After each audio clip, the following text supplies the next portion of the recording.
Hi friends, welcome to finding flavours. ముందుగా మీ అందరికీ ఉగాది శుభాకాంక్షలు. ఈరోజు ఉగాది స్పెషల్గా భక్షాలు తయారీ విధానం చూపిస్తున్నాను. కొత్తగా చేసేవాళ్ళు కూడా చక్కగా చేయొచ్చు, పాడయ్యే ఛాన్సే లేదు. వీడియో చివరి వరకు చూసి ఈ విధంగానే ఈ టిప్స్ పాటిస్తూ చేయండి, చాలా చక్కగా వస్తాయి. ముందుగా శనగపప్పు, ఇది 1/2 కేజీ శనగపప్పు తీసుకున్నాను. ఒక బౌల్లో వేసుకుని 2-3 సార్లు బాగా కడిగి నీళ్లు తీసేసి మళ్ళీ నీళ్లు పోసి 1 గంట పాటు నానబెట్టుకోవాలి. ఇప్పుడు పిండి కలుపుకోవాలి. మైదా పిండి 2 కప్పులు తీసుకున్నాను.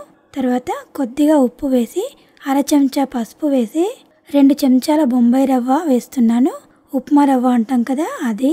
రవ్వ వేయడం వల్ల బొబ్బట్లు తినేటప్పుడు సాగకుండా బాగుంటాయి, అందుకోసమని ఇలా రవ్వ వేయాలి కొంచెం అంతా. ఇప్పుడు కొద్దిగా ఆయిల్ వేసి ఒకసారి కలిపి, తర్వాత కొన్ని నీళ్లు పోస్తూ పిండిని సాఫ్ట్గా కలపాలి.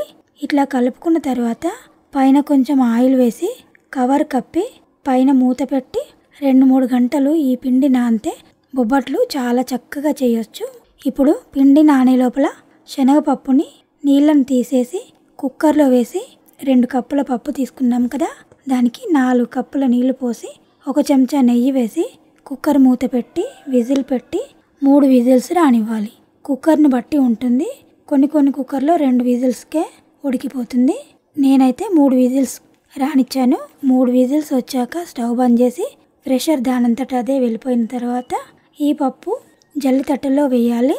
పప్పులో నీళ్ళన్నీ ఒడిసిపోయాక చల్లారిన తర్వాత మిక్సీ జార్లో వేసి ఇందులోని 4 యాలకులు వేస్తున్నాను. మెత్తగా గ్రైండ్ చేయాలి. ఈ విధంగానే పప్పు మొత్తం గ్రైండ్ చేసినాక ఒక బౌల్లోకి తీసుకొని, ఇప్పుడు 1/2 కేజీ బెల్లం తీసుకున్నాను. బెల్లంని చిన్నగా కట్ చేసి ఒక కడాయిలో వేసి కొన్ని నీళ్లు పోసి స్టవ్ వెలిగించి బెల్లం కరగనిద్దాం. బెల్లంలో ఏమైనా నలకలు ఉంటే కూడా ఇలా వడగట్టి తీసుకుంటే చాలా బాగుంటుంది.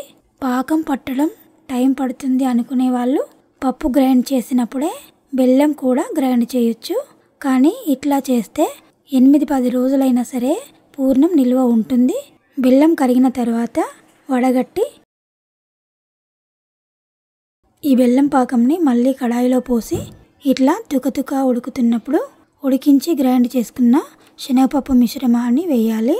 ఉండలేమి లేకుండా బాగా కలపాలి. స్టవ్ బంద్ చేసి ఉండలేమి లేకుండా కలిపి 2 చెంచాల నెయ్యి వేసి కలిపి మంచిగా కలిపి ఈ పూర్ణాన్ని చల్లారనివ్వాలి.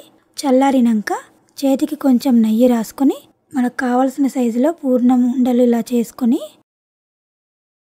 చేతులకు నూనె రాసుకొని పిండిని పూర్ణం ముద్ద ఎంత తీసుకున్నామో అంతకన్నా కొంచెం చిన్నగానే తీసుకోవాలి. ఇట్లా ప్లాస్టిక్ కవర్ పైన ఆయిల్ రాసి పిండిని పెట్టి కొంచెం ఈ విధంగా స్ప్రెడ్ చేసి మధ్యలో పూర్ణం పెట్టి పిండిని ఈ విధంగా క్లోజ్ చేయాలి. తర్వాత పైన వచ్చిన పిండిని తీసేయాలి.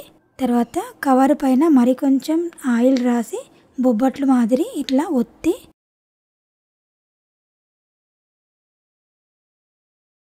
స్టవ్ పైన పెనం పెట్టి నెయ్యి అప్లై చేసి బొబ్బట్లు కాల్చుకోవాలి. ఒక సైడ్ కాలినాక మరో సైడ్ తిప్పి కాల్చుకోవాలి. నెయ్యి వేస్తూ 2 వైపులా కాల్చుకొని తీసుకోవడమే, అంతే. వేడి బొబ్బట్ల పైన కొద్దిగా నెయ్యి వేసి తింటే చాలా బాగుంటాయి. ఒకసారి ట్రై చేసి చూడండి. ఈ వీడియో మీకు నచ్చినట్లయితే లైక్ చేయండి, షేర్ చేయండి, కామెంట్ చేయండి. మరిన్ని ఇలాంటి వీడియోల కోసం ఫైండింగ్ ఫ్లేవర్ ఛానల్ని సబ్స్క్రైబ్ చేయండి. Thank you for watching.